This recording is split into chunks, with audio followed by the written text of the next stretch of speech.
Hey everyone, this is your Shruti ma'am. Welcome back to our channel One Stop NEET. और I hope आप सबको one question confirmed series अच्छी लग रही होगी। आप जरूर उसको फॉलो कर रहे होगे, क्योंकि अगर आप नीट 2024 के लिए प्रिपेयर कर रहे हो, आप ये सोच रहे हो कि कैसे आप वो 200 क्वेश्चंस कवर कर लो जो सबसे ज्यादा प्रोबेबिलिटी है पूछे जाने की। तो इस सीरीज में हम वो 200 क्वेश्चंस कवर करने की कोशिश कर रहे हैं।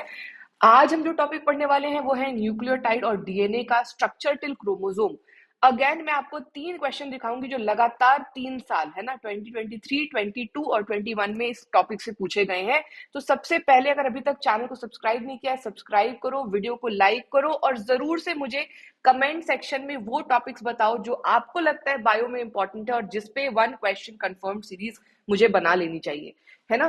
तो सबसे पहले हम न्यूक्लियोटाइड के स्ट्रक्चर की बात करेंगे। एक बहुत ही सिंपल सा स्ट्रक्चर मैं यहाँ लेकर आई हूँ आपके लिए, है ना। अगर आप ध्यान से देखोगे तो ये एक न्यूक्लियोटाइड का ही स्ट्रक्चर है। इसमें आपको 3 पार्ट दिख रहे हैं, जरा ध्यान से देखना। पहला पार्ट है ये, ठीक है, जो कि है फॉस्फेट ग्रुप। फॉस्फेट ग्रुप किससे एक्चुअली बन रहा है? फॉस्फेट ग्रुप बन रहा है फॉस्फोरिक एसिड H3PO4 से, ठीक। दूसरा पार्ट जो आपको यहां पर दिख रहा है ये पूरा, है ना, ये क्या है? ये पेंटोज शुगर है, ठीक। तो दूसरी चीज ये याद रखनी है, पेंटोज शुगर एक्चुअली इसको बोलते क्या है? राइबोज बोलते हैं। अगर आरएनए का स्ट्रक्चर है तो डीऑक्सी बोलते हैं, अगर डीएनए का स्ट्रक्चर है तो। और ऊपर आपको ये जो पूरा स्ट्रक्चर दिख रहा है ये नाइट्रोजन वाले कंपाउंड से बना हुआ, तो इसको बोलते हैं नाइट्रोजनस बेस, है ना। अब एक न्यूक्लियोटाइड के अंदर, और न्यूक्लियोटाइड क्या है? ये वो रेपिटेटिव यूनिट है जिससे कि डीएनए का डबल स्ट्रैंड बना हुआ है ना। तो इस पूरे न्यूक्लियोटाइड के स्ट्रक्चर में आपको 3 कंपोनेंट मिलेंगे, एक फॉस्फेट ग्रुप, दूसरा पेंटोज शुगर जो आरएनए के केस में राइबोज और डीएनए के केस में डीऑक्सी राइबोज होता है। डिफरेंस क्या है? अगर मैं यहाँ पर पेंटोज शुगर बोल रही हूँ तो 5 शुगर काउंट करूंगी, 1 2 3 4 ये रिंग के अंदर है और 5वीं है यहाँ बाहर। तो राइबोज शुगर में सेकेंड वाले कार्बन पर OH लगा है। अगर ये डीऑक्सी राइबोज होता ना तो सेकेंड कार्बन पर सिर्फ O लगा होता, है ना। क्या बोला मैंने? सिर्फ H लगा होता, है ना। डीऑक्सी हो गया है, O गायब हो गया है, ठीक। ये ज्यादा स्टेबल कंपाउंड मान दिया गया, इसलिए डीएनए ज्यादा स्टेबल होता है। तीसरा है नाइट्रोजन बेस। नाइट्रोजन बेस 2 तरीके का होता है डिपेंडिंग अपॉन ये जो रिंग स्ट्रक्चर आपको दिख रहा है नाइट्रोजन बेस में, ये किस तरीके का है, ठीक। तो ये 2 ग्रुप है, प्यूरीन और पिरिमिडीन, ठीक है। अब देखो, अगर जो आपका नाइट्रोजन बेस है उसमें आपको 1 और 2 ऐसी 2 रिंग्स मिल रही हैं, है ना, तो यह है प्यूरीन। और प्यूरीन फर्दर 2 तरीके के होते हैं, एडेनिन और गुआनिन, ये आपको सिंबल्स याद रखने हैं।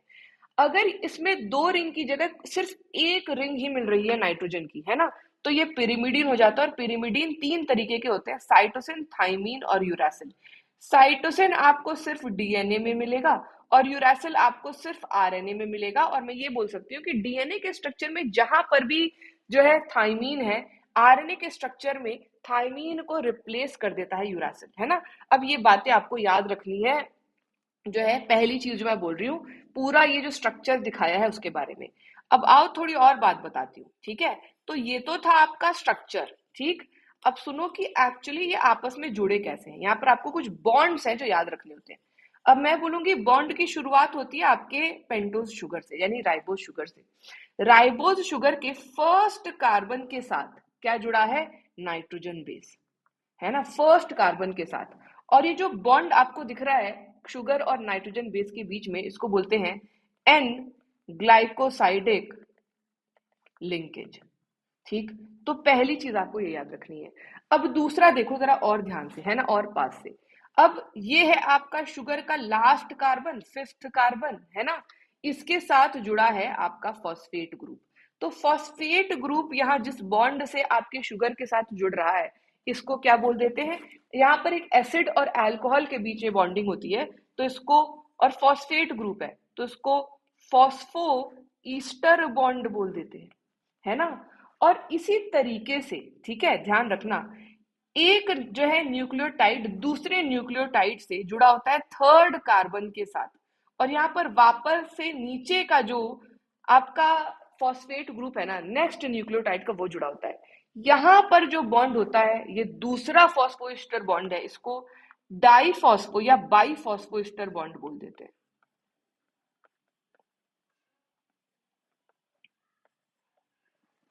ठीक, तो ये तीन बॉन्ड आपको याद होने चाहिए, ग्लाइकोसिडिक लिंकेज, फॉस्फोइस्टर और डाइफॉस्फोइस्टर बॉन्ड। अब देखो एक्चुअली ये जो आपको केमिकल्स दिख रहे हैं ना, उनको मैं आपको एक दूसरे स्ट्रक्चर से भी दिखा सकती हूँ जो कि आज तक शायद आपको किसी ने दिखाया होगा। यहाँ पर आपको तीन तरीके के स्ट्रक्चर्स दिख रहे हैं एक्चुअली। एक है ये वाला स्ट्रक्चर, दूसरा है ये, और तीसरा है ये, है ना। तो कुछ इस तरीके से तीन अलग अलग components, phosphate group, pentose sugar और कोई एक तरीके का नाइट्रोजन बेस साथ में जुड़ रहे हैं तो न्यूक्लियोटाइड बना रहे हैं। अब इस न्यूक्लियोटाइड की चेन बन रही है, और एक्चुअली तो डीएनए में है ना ऐसी एक नहीं दो चेन होती है। डीएनए डबल स्ट्रैंडेड है, पहली चीज। ठीक है, ये आपको याद रखना है ना, डीएनए डबल स्ट्रैंडेड है। दूसरी चीज ये है कि डीएनए आपस में डबल जो स्ट्रैंडेड है वो डीएनए स्ट्रैंड्स है डीएनए में, वो आपस में हेलिकली कॉइल्ड है ना। तो मैं बोलूंगी ये एक हेलिक्स स्ट्रक्चर है। ठीक, आपको याद रखना चाहिए ये बात किसने बताई थी। तो वॉटसन और क्रिक, जिसपे क्वेश्चन भी आया है, नाम के दो साइंटिस्ट ने मिलकर डीएनए का इस डबल स्ट्रैंडेड स्ट्रक्चर को आइडेंटिफाई करा था पहली बार। और उन्होंने बोला था डीएनए एक डबल स्ट्रैंडेड हेलिकल मॉडल है ना। अब एक और क्वेश्चन आपसे पूछूंगी कि एक बार नीट में क्वेश्चन था कि वॉटसन एंड क्रिक का ये जो मॉडल है ये किन साइंटिस्ट्स के एक्सरे डिफ्रैक्शन डेटा पर बेस्ड है। आपको ये भी आना चाहिए आंसर, और आप इसका आंसर अगेन कमेंट में देंगे मुझे, है ना। अब ध्यान से देखो डीएनए के इस डबल स्ट्रैंडेड हेलिक्स को, है ना, आपको दिख रहा है ये हेलिकली कॉइल्ड स्ट्रक्चर है। ठीक, अब इसमें मैं आपको कुछ और चीजें बताना चाहूंगी जो बहुत ही इंपॉर्टेंट है। अगर आप डीएनए के इस डबल हेलिक्स को देख रहे हो और मैं थोड़ा सा आपको जूम करके दिखाऊं और मैं बोलूं, अगर आप इस जगह से शुरू कर रहे हो हेलिक्स को और इसको देख रहे हो यहां तक, है ना, तो ये एक 360 डिग्री का टर्न है। ठीक है, ये पूरा 360 डिग्री का टर्न है ना, जहां पर ऐसे शुरू हो रहा है डीएनए इस तरीके से आकर वापस से 360 बना ले रहा है। सर्कल बनाओगे तो 360 बन जाएगा, है ना। इस पूरे एक टर्न को जहां डीएनए के दोनों स्ट्रैंड 360 डिग्री घूम रहे हैं, हम क्या बोल देते हैं, या तो बोल देते हैं वन टर्न, या तो बोल देते हैं वन पिच। ठीक है, ये एक पिच या एक टर्न है जहां पर डीएनए के दोनों स्ट्रैंड 360 डिग्री घूम रहे हैं। इस एक पिच के अंदर आपको टोटल 10 नाइट्रोजन बेस पेयर मिल रहे हैं दोनों तरफ, दोनों स्ट्रैंड्स के मिलाकर, है ना। इसमें आपको 10 नाइट्रोजन बेस पेयर्स मिल रहे हैं। ये सारे के सारे, अगर आप नाइट्रोजन बेस पेयर्स की लेंथ देख लो, ये पूरी एक टर्न या एक पिच की लेंथ देख लो, तो ये अगर एंगस्ट्रॉम में बात करेंगे तो 34 एंगस्ट्रॉम है। और अगर हम बात करें नैनोमीटर में, तो मैं बोल दूंगी 3.4 नैनोमीटर की लेंथ है इसकी। ठीक, अब एक और बात बताती हूँ, यहाँ पर जो बेसिस जुड़े हैं, है ना, वो एक स्ट्रैंड में अगर एडेनिन है तो वो हमेशा और हमेशा थाइमीन से ही जुड़ता है, और इन दोनों के बीच में हाइड्रोजन बॉन्ड होते हैं दो। अगर इसी के जगह साइटोसिन है तो वो हमेशा, या गुआनिन है बोल लो, तो वो हमेशा साइटोसिन से जुड़ता है, और इन दोनों के बीच में हमेशा आपको 3 हाइड्रोजन बॉन्ड मिलेंगे। तो यहाँ पर जो बॉन्ड मिल रहा है ये हाइड्रोजन बॉन्ड बोला जाता है। ये एक और बॉन्ड आपको याद रखना है जो डीएनए के स्ट्रक्चर को और स्टेबल बनाने का काम कर रहा है। तो ये वाली जो पट्टी दिख रही है आपको, है ना, ये एक्चुअली बैकबोन मानी जाती है एक डीएनए की, है ना। ये क्या है, बैकबोन है। और बैकबोन में दो चीजें हैं, शुगर और फॉस्फेट, है ना। तो पूरी बैकबोन शुगर फॉस्फेट की, और बीच में यहाँ पर आपको, है ना, यहाँ ये बीच में जो आपको स्ट्रक्चर्स दिख रहे हैं ये नाइट्रोजन बेसेस हैं जो आपस में जुड़ जा रहे हैं। और इनको आपस में जोड़ने के लिए एक्चुअली जो डीएनए है के दोनों स्ट्रैंड्स है वो एंटी पैरेलल रन कर रहे हैं। तो ऐसे सोचो कि ये एक डीएनए के स्ट्रैंड है और ये भी डीएनए के स्ट्रैंड है, ये नाइट्रोजन बेसिस बाहर है। अगर ये सेम डायरेक्शन में रन करेंगे तो ये नाइट्रोजन बेसिस जुड़ नहीं पाएंगे और ये स्ट्रक्चर अनस्टेबल होगा। अगर मैं इसमें से एक स्ट्रैंड की डायरेक्शन बदल दूं और अब ये ऑपोजिट डायरेक्शन में मूव कर रहे हैं, तो ये दोनों नाइट्रोजन बेसेस आपस में जुड़ जाएंगे, और यही आपके स्ट्रक्चर में भी हो रहा है ना। अब यहाँ पर जो दो नाइट्रोजन बेसेस के बीच में जो है लेंथ है, जैसे कि यहाँ पर मैं बोलूं ये जो लेंथ है ना, जिसमें जो आपको दो नाइट्रोजन बेसेस के बीच में मिल रही है, ये हमेशा बराबर बराबर होती है। अगर इस पूरे पिच या टर्न की लेंथ 34 एंगस्ट्रॉम है, एंगस्ट्रॉम में बात करते हैं एक बार, और टोटल 10 बेस पेयर्स हैं ऐसे, तो दो नाइट्रोजन बेसेस के बीच में डिस्टेंस कितनी हो गई, ये भी आपको पूछा जा सकता है। अब डिवाइड कर दो 10 से, तो अगर मैं एंगस्ट्रॉम में बात कर रही हूँ तो ये 3.4 एंगस्ट्रॉम हो जाएगी, और अगर मैं बात कर रही हूँ नैनोमीटर में तो ये 0.34 नैनोमीटर हो जाएगी। अब वापस से एक और सी चीज सोचो, ये सारे जो है आपस में इक्वी डिस्टेंट है, तो इनके बीच में कुछ एंगल बन रहा होगा, है ना, इनके बीच में कुछ एंगल बन रहा होगा, ठीक। अब अगर ओवरऑल टर्न 360 डिग्री का है और 10 बेस पेयर है जो इस टर्न में है, तो दो बेस पेयर के बीच में एंगल क्या होगा।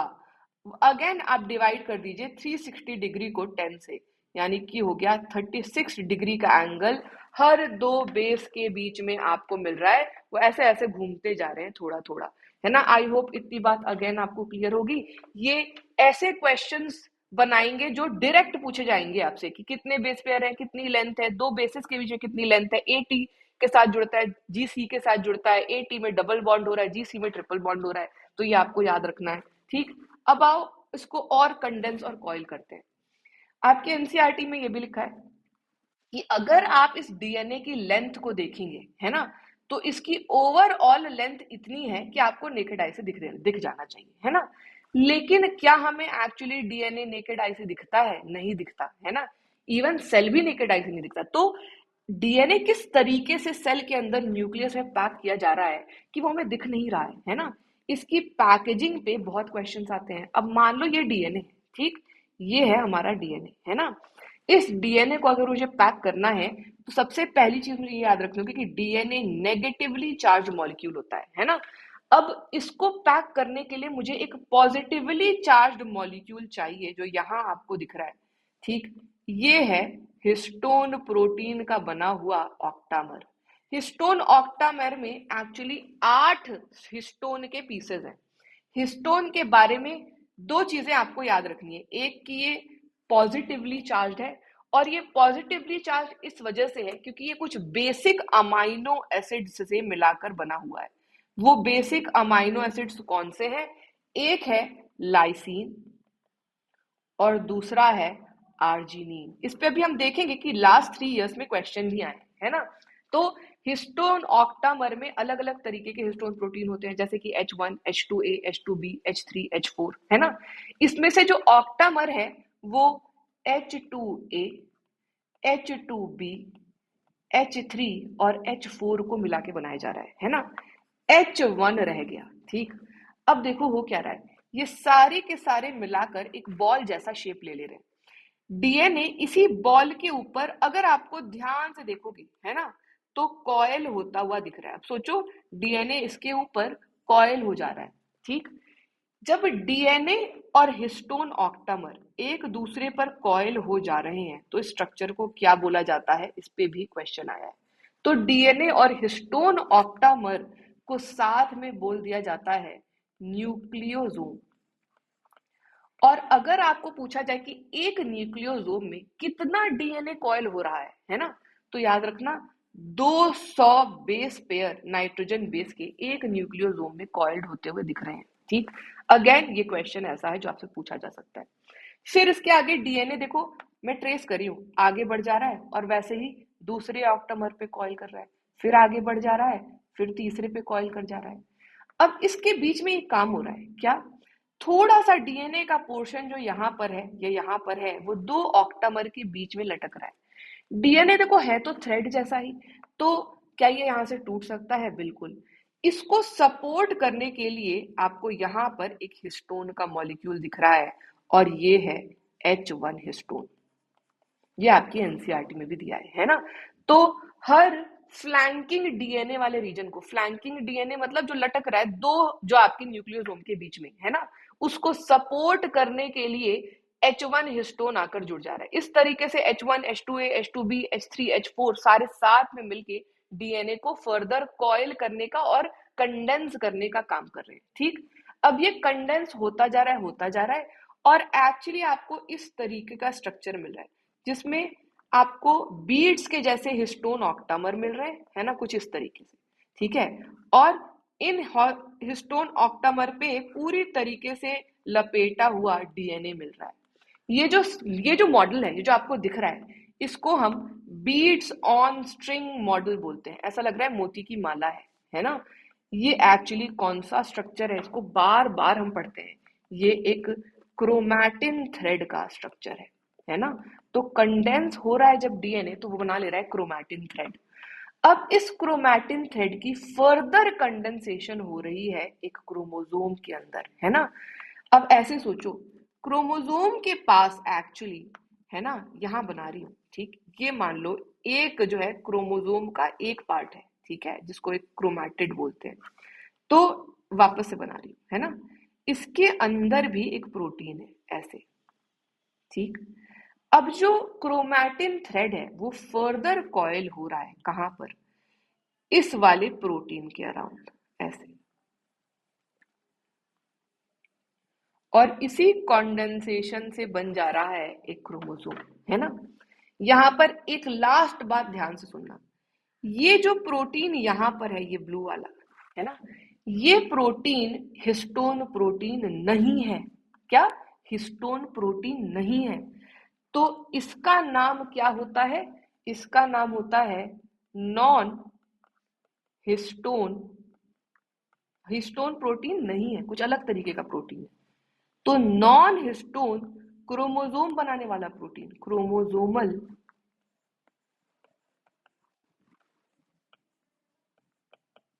प्रोटीन, ठीक है। इस नॉन हिस्टोन क्रोमोसोमल को हम एनएचसी प्रोटीन भी बोलते हैं, ठीक। तो मैं फिर से एक बार आपको पूरा ये स्ट्रक्चर बोलूंगी। सबसे पहले डीएनए जो डबल स्टैंडर्ड है, इसके अंदर क्या है, न्यूक्लियोटाइड, और न्यूक्लियोटाइड का स्ट्रक्चर आपको याद रखना है जो 3 कंपोनेंट से बना है। डीएनए को ऐसे रखेंगे, है ना, तो ये बहुत लंबा है, 2.2 मीटर लॉन्ग है, ठीक।